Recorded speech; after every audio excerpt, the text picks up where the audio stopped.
इरशाद बारी ताला है, या अय्युहल्लज़ीना आमनू कू अनफुसकुम व अहलीकुम नारा।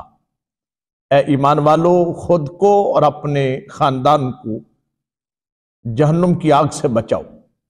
खुद दीन पर चलकर और अपने अहल को दीन इस्लाम की तरबियत और तालीम देकर जहन्नुम की आग से खुद भी बचा जा सकता है, अपने अहल खाना को भी बचाया जा सकता है। लेकिन हमें फिक्र दुनिया की है, आखिरत की फिक्र ही कब रही है। अब सर्दियों का मौसम है, घरों में हीटर चलते हैं, घरों में कोयलों की अंगीठियां रखी होती हैं। तो छोटा बच्चा अगर किसी के घर में हो, रींग रहा हो, तो सारे खानदान की नजर उस बच्चे पे होती है। बड़ी बूढ़ियां हैं, उनकी तो नजर इस बात पे होती है कि कहीं बच्चा हीटर के पास ना चला जाए, अंगीठी के पास ना चला जाए।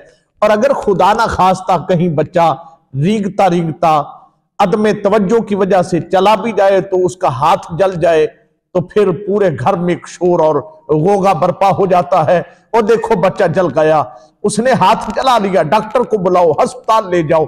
हमारी निगाह एक बच्चे की तरफ है जो दुनिया की आग की तरफ लपक रहा है, लेकिन हमारी पूरी की पूरी नस्लें दीन से दूरी की वजह से उस जहन्नुम की आग की तरफ जा रही हैं, जिस जहन्नुम की आग के बारे में अल्लाह फरमाता है तत्तलिउ अलल अफिदा, कि दुनिया की आग तो फकत तन को जला देती है, मगर जहन्नुम की आग तन को जला के मन तक पहुंच जाती है। हमें परवाही कोई नहीं है, हमें किसी किस्म की फिक्र ही कोई नहीं है, आखिरत की हमें फिक्र नहीं है। दुनिया की फिक्र से हम अमूर हुए बैठे हैं। हालांकि अगर हम अपनी औलाद की इस्लामी तरबियत करें तो हम जहन्नुम की आग से तो क्या बचना, हम जन्नत की बहारों को भी लूट सकते हैं। कायनात के वाली मिंबर पर जलवा फिराज हुए असहाब रसूल हुजूर की बारगाह में हाजिर है।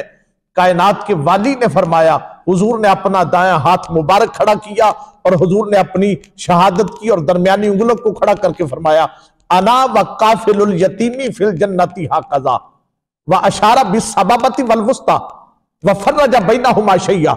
साहबी फरमाते हैं, रावी फरमाते हैं, नबी पाक ने अपना दायां हाथ खड़ा किया, फिर दो उंगलियों को खड़ा किया और दोनों में कुछ वक्फा रखा, शहादत की उंगली और दरमियानी उंगली को खड़ा करके आका ने फरमाया, मौजू है यतीम की परवरिश का। आका ने फरमाया, अना व काफिलुल यतीमी फिल जन्नती हाकज़ा, मैं और यतीम की परवरिश करने वाला जन्नत में यूं होंगे जैसे ये मेरी दो उंगलियां। मजलिस खत्म हो गई। चंद दिन के बाद आका करीम फिर मिंबर पर जलवा फिराज हुए। कायनात के वाली के सामने साहबा फिर हाजिर है। कायनात के वाली ने अपने फिर तो वही दायां हाथ खड़ा किया और फिर वही दोनों उंगलियां हुजूर ने खड़ी की, मगर आज उंगलियों का अंदाज बदला हुआ है और आज मौजू भी बदला है। पहले दिन मौजू था यतीम की परवरिश का, आज मौजू था बेटियों की इस्लामी तरबियत का। मुस्तफा जान रहमत ने फरमाया, मन आला जारियतैनी हत्ता तबलुगा जा यौमल क़ियामती अना वहु वहा कज़ा व ज़म्मा असाबिहु। नबी पाक ने फरमाया, मैं और जिसने अपनी दो बेटियों की इस्लामी तरबियत की, वो कयामत के दिन मैदान हशर में यूं आएंगे जैसे मेरी ये दो उंगलियां।